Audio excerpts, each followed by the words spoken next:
আসসালামু আলাইকুম রহমতুল্লাহ নাহমাদুহু ওয়া নুসাল্লি আলা রাসূলিহিল কারীম আম্মা বাদ। সুপ্রিয় দর্শক বৃন্দ, দেশ ও প্রবাসে যেখান থেকে দেখছেন সবাইকে জানাই আন্তরিক অভিনন্দন। এখন মাহে রমাদান চলতেছে। এই মাহে রমাদান এটা আল্লাহ তাআলার পক্ষ থেকে আমাদের জন্য বিরাট একটি নিয়ামত। এই মাসটাকে যদি আমরা কাজে লাগাইতে পারি তাহলে অনেক কল্যাণ আমরা লাভ করতে পারবো। এ মাসে সিয়াম সাধনা করা, রোজা রাখা অনেক কল্যাণ এবং অনেক ফজিলত রয়েছে। অসংখ্য ফজিলত থেকে আজকে সংক্ষেপে কোরআন হাদিসের আলোকে নিয়ে আলোচনা করব ইনশাআল্লাহ তাআলা। সুপ্রিয় দর্শক, রোজা রাখার এক নম্বর ফজিলত হলো এই রোজা রাখার মাধ্যমে তাকওয়া অর্জন করা যায়। সূরাতুল বাকারা 183 নম্বর আয়াতে কারিমার মধ্যে আল্লাহ তাআলা বলেন, ইয়া আইয়ুহাল্লাযীনা আমানু কুতিবা আলাইকুমুস সিয়াম। আল্লাহ তাআলা বলেন, হে বিশ্বাসীগণ, তোমাদের উপরে রোজা ফরজ করা হয়েছে। কামা কুতিবা আলাল্লাযীনা মিন ক্বাবলিকুম, যেমনিভাবে ফরজ করা হয়েছিল তোমাদের পূর্ববর্তী লোকদের উপরে। লাআল্লাকুম তাত্তাকুন, যাতে তোমরা মুত্তাকি হতে পারো।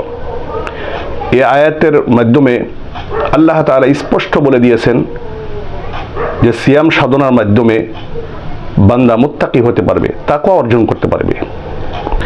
রোজা রাখার দ্বিতীয় নম্বর ফজিলত, রোজা রাখার দ্বারা বান্দার গুনাহ খাতা মাফ হয়।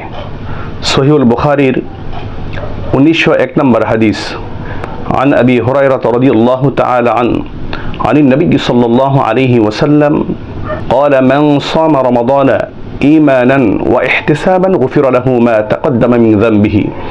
হযরত আবু হুরায়রা রাদিয়াল্লাহু তাআলা থেকে বর্ণিত, রাসূল করিম সাল্লাল্লাহু আলাইহি ওয়াসাল্লাম বলেছেন, যে ব্যক্তি রমাদান মাসে ঈমানের সাথে সওয়াবের আশায় রোজা রাখবে, তার অতীতের সমস্ত গুনাহ খাতা ক্ষমা করা হবে। সুবহানাল্লাহি বিহামদিহি সুবহানাল্লাহিল আযীম। সম্মানিত সুধী, এই রোজা রাখার দ্বারা আমরা আমাদের পূর্বের সমস্ত গুনাহ খাতা মোচন করতে পারি, মাফ করাইতে পারি। রোজা রাখার তৃতীয় নম্বর ফজিলত, রোজাদার বান্দাবান্দির জন্য কিয়ামতের ময়দানে রোজা সুপারিশ করবে। মিশকাতুল মাসাবি হাদিস নাম্বার 1963, عن عبد الله بن عمرو رضي الله تعالى عنه عن النبي صلى الله عليه وسلم قال الصيام والقرآن يشفعان للعبد يوم القيامة। হযরত আব্দুল্লাহ ইবনে আমর রাদিয়াল্লাহু তাআলা আনহু হতে বর্ণিত, রাসূল করিম সাল্লাল্লাহু আলাইহি ওয়াসাল্লাম বলেছেন, কিয়ামতের দিন রোজা এবং কোরআন আল্লাহ তাআলার নিকট বান্দার জন্য সুপারিশ করবে। ইয়াকুলু সিয়াম আই রব্বি ইন্নী মানাতু আত-তাআম ওয়াশ-শাহাওয়াতি বিন-নাহার। রোজা বলবে, হে আমার রব, আমি তাকে দিনের বেলা খানা এবং প্রবৃত্তি হইতে বাধা দিয়েছি। ফাশাফি'নি ফীহি, সুতরাং তার ব্যাপারে আমার সুপারিশ কবুল করো। আল্লাহ তাআলা এই সুপারিশ মঞ্জুর করে রোজাদার বান্দাবান্দিকে আল্লাহ তাআলা মাগফিরাত দান করবে। সুবহানাল্লাহি ওয়া বিহামদিহি সুবহানাল্লাহিল আযীম। সম্মানিত সুধী, রোজা রাখার 4 নম্বর ফজিলত, রোজার দ্বারা মানুষের শারীরিক পরিচ্ছন্নতা লাভ করতে পারে। সুনান ইবনে মাজাহ হাদিস নাম্বার 1745, عن أبي هريرة رضي الله تعالى عنه قال قال رسول الله صلى الله عليه وسلم لكل شيء زكاة وزكاة الجسد الصوم। হযরত আবু হুরায়রা রাদিয়াল্লাহু তাআলা থেকে বর্ণিত, রাসূল করিম সাল্লাল্লাহু আলাইহি ওয়াসাল্লাম বলেছেন, প্রত্যেক জিনিসের যাকাত রয়েছে, আর রোজা হলো মানুষের শরীরের যাকাত। অর্থাৎ যে ব্যক্তি সিয়াম সাধনা করবে, রোজা রাখবে, আল্লাহ তাআলা এই রোজার মাধ্যমে শারীরিক পরিচ্ছন্নতা দান করবে। রোজা রাখার 5 নম্বর ফজিলত, রোজাদার ব্যক্তির দোয়া আল্লাহ তাআলা বিফলে দেন না, অর্থাৎ রোজাদার ব্যক্তির দোয়া আল্লাহ তাআলা কবুল করে থাকেন। জামি আত-তিরমিজি হাদিস নাম্বার 3598, عن أبي هريرة رضي الله تعالى عنه قال قال رسول الله صلى الله عليه وسلم ثلاثة لا ترد دعوتهم الصائم حتى يفطر।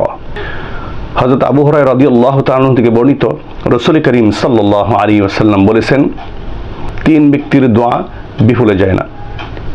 এর মধ্যে প্রথম নাম্বার হচ্ছে আওয়াতুহুমুস সাইম হাত্তা ইফতারু, রোজাদারের দোয়া ততক্ষণ না সে ইফতার করে, অর্থাৎ রোজাদার বান্দা ইফতারি করার আগ পর্যন্ত যত দোয়া করবে আল্লাহ তাআলা তার দোয়া কবুল করে নেবেন। সুবহানাল্লাহি ওয়া বিহামদিহি সুবহানাল্লাহিল আযীম। রোজা রাখার 6 নম্বর ফজিলত, রোজার দ্বারা বান্দা জাহান্নামের আগুন থেকে মুক্তি লাভ করতে পারবে। সুনানে ইবনে মাজাহ হাদিস নাম্বার 1639, রাসূলুল্লাহ সাল্লাল্লাহু আলাইহি ওয়াসাল্লাম আসিয়ামু জুন্নাতুম মিনান নার কাজুন্নাতি আহাদিকুম মিনাল কিতাল। রাসূল করিম সাল্লাল্লাহু আলাইহি ওয়াসাল্লাম বলেছেন, যুদ্ধের মাঠে ঢাল যেমন তোমাদেরকে রক্ষাকারী, রোজা তদ্রূপ জাহান্নামের আগুন থেকে রক্ষার ডাল। সুবহানাল্লাহি ওয়া বিহামদিহি সুবহানাল্লাহিল আযীম। আল্লাহ তাআলা আমাদের সবাইকে রমাদানুল মুবারকে বিশুদ্ধভাবে রোজা পালন করার তৌফিক দান করুন এবং এই মাহে রমাদানের হক আদায় করার তৌফিক দান করুন। আজকে এখানেই শেষ করলাম। আসসালামু আলাইকুম ওয়া রাহমাতুল্লাহি ওয়া বারাকাতুহু।